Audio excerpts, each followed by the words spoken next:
Jika kalian berdiri di tepi Danau Toba hari ini,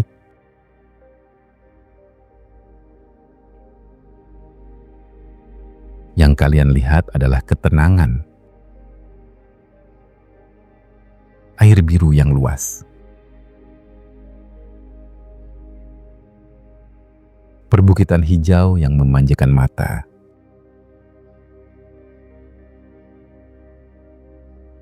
dan angin sejuk Sumatera Utara.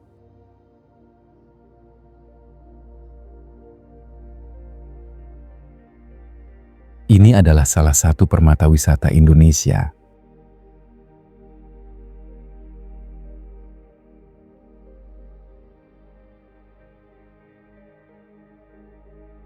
Tapi jangan tertipu oleh ketenangannya.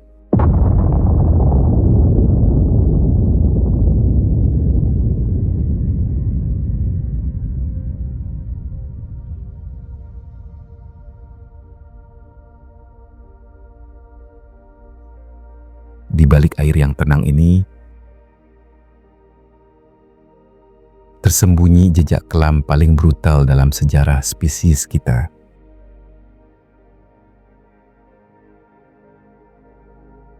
Tepat di tempat kalian melihat air itu,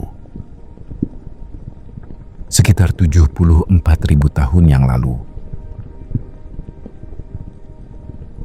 sebuah monster terbangun. Ia tidak hanya meledak, ia meraung. Dan raungannya hampir saja membungkam suara umat manusia. Selamanya.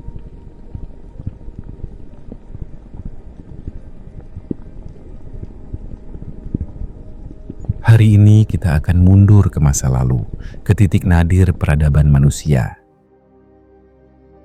Saat nasib nenek moyang kita ditentukan oleh satu gunung di Nusantara. Toba.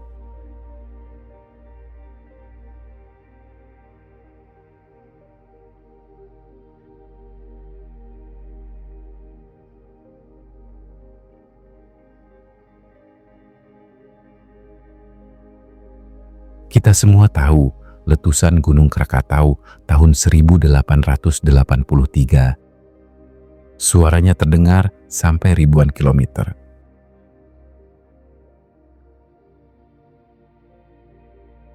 Atau Tambora tahun 1815. Yang membuat Eropa kehilangan musim panas.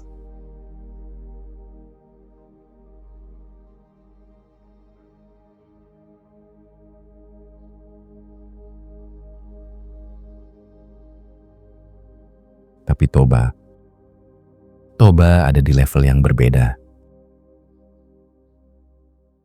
Para ilmuwan menyebutnya supervolcano.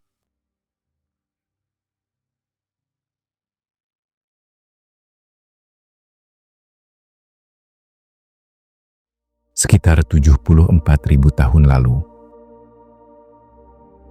tekanan magma di bawah Sumatera Utara mencapai titik kritis. Saat meledak,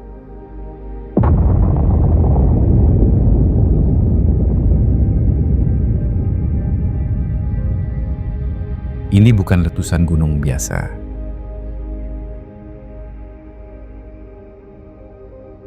Ini adalah super eruption berskala VAE8, skala tertinggi dalam vulkanologi.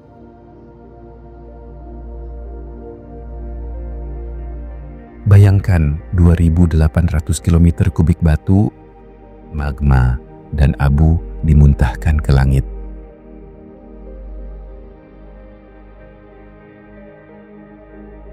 Sebagai perbandingan, Toba meletus ribuan kali lebih kuat daripada bom atom Hiroshima.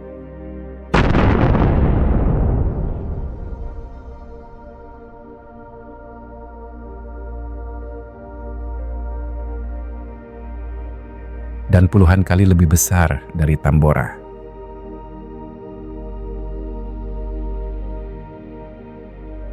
Saking dahsyatnya, Pulau Samosir yang kita lihat sekarang sebenarnya adalah dasar kawah yang terangkat kembali akibat tekanan magma sisa. Danau Toba itu sendiri, itu adalah kaldera atau lubang bekas runtuhnya gunung raksasa tersebut. Abu vulkaniknya tidak hanya jatuh di Medan atau Aceh. Jejak Abu Toba ditemukan setebal 15 cm di India, ribuan kilometer jauhnya.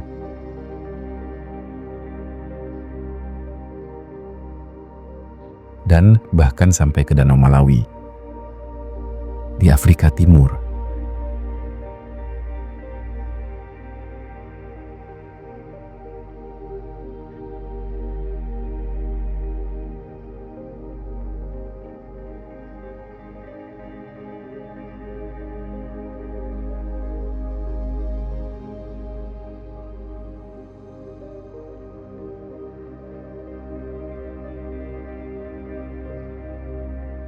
Ledakan itu mengerikan.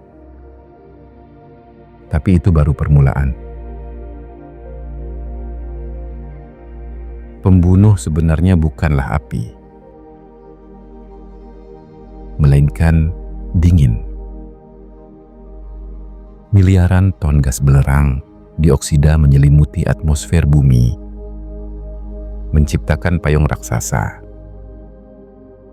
yang memantulkan sinar matahari kembali ke angkasa. Dunia menjadi gelap.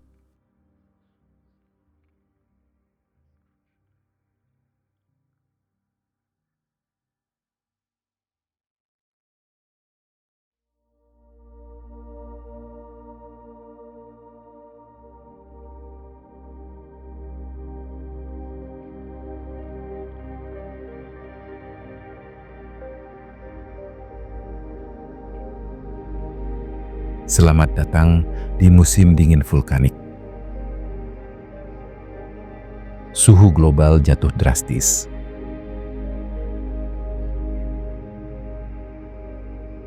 Di beberapa tempat,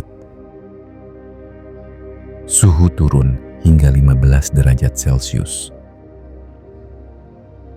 Musim panas menghilang. Selama 6 hingga 10 tahun, hewan herbivora mati kelaparan.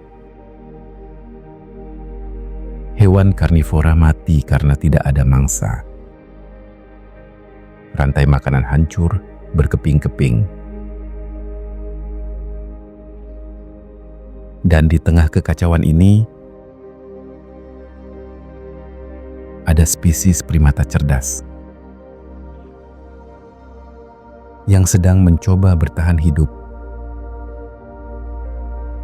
Mereka adalah Homo sapiens, nenek moyang kita.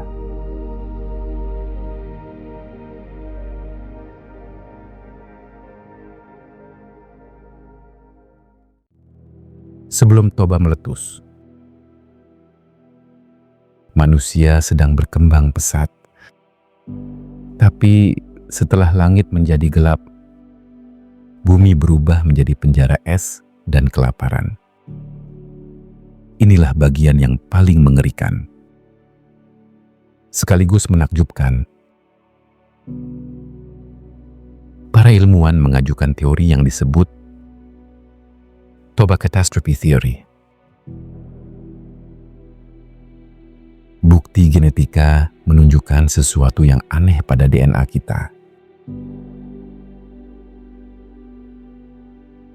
Manusia modern, saya, kamu, dan 8 miliar orang lainnya memiliki keragaman genetik yang sangat rendah dibandingkan dengan simpanse atau gorila. Mengapa? Karena kita semua berasal dari kelompok penyintas yang sangat kecil.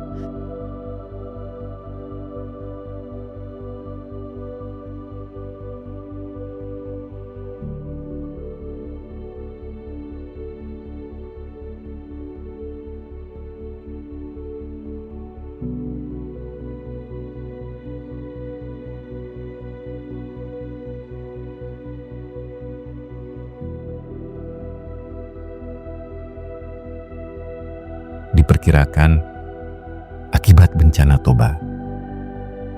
Populasi manusia di seluruh dunia menyusut drastis. Dari ratusan ribu, mungkin hanya tersisa sekitar 3.000 hingga 10.000 individu saja yang mampu bertahan hidup.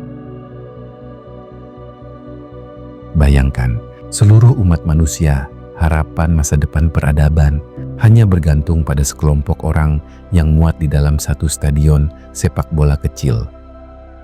Kita mengalami apa yang disebut leher botol genetik atau genetic bottleneck. Kita semua adalah keturunan dari mereka yang lolos dari lubang jarum ini.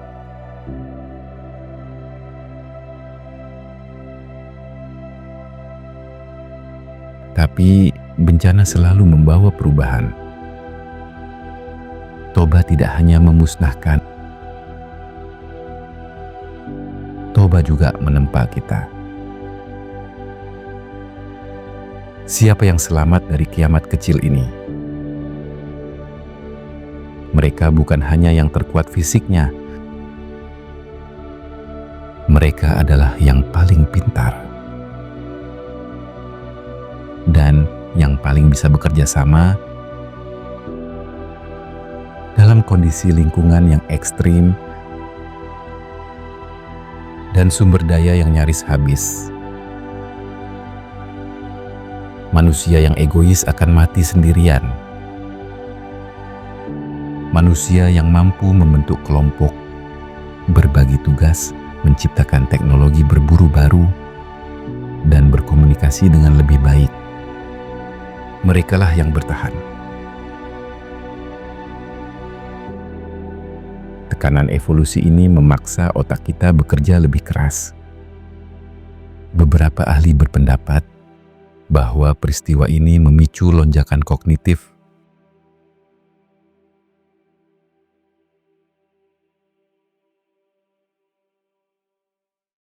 Setelah debu Toba mereda, manusia yang keluar dari persembunyian adalah manusia yang lebih baru,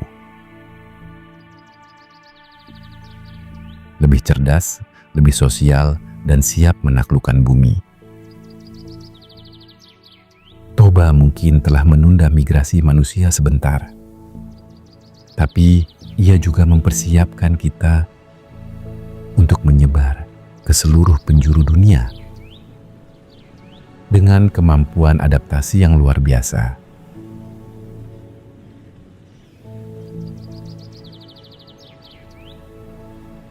Jadi, saat kita melihat Danau Toba hari ini, kita tidak hanya melihat pemandangan indah. Kita melihat sebuah monumen pertempuran. Monumen di mana alam hampir menang, tapi manusia menolak untuk kalah. Peradaban kita, gedung pencakar langit kita, internet, dan teknologi yang kita nikmati hari ini, semuanya berhutang pada ketangguhan segelintir nenek moyang yang tidak menyerah pada kegelapan 74.000 tahun lalu. Bagaimana menurut kalian? Apakah kalian percaya letusan gunung berapi bisa mengubah takdir manusia sebegitu besarnya? Tulis pendapat kalian di kolom komentar. Jangan lupa tekan tombol like dan subscribe untuk petualangan menembus waktu lainnya. Sampai jumpa di video berikutnya.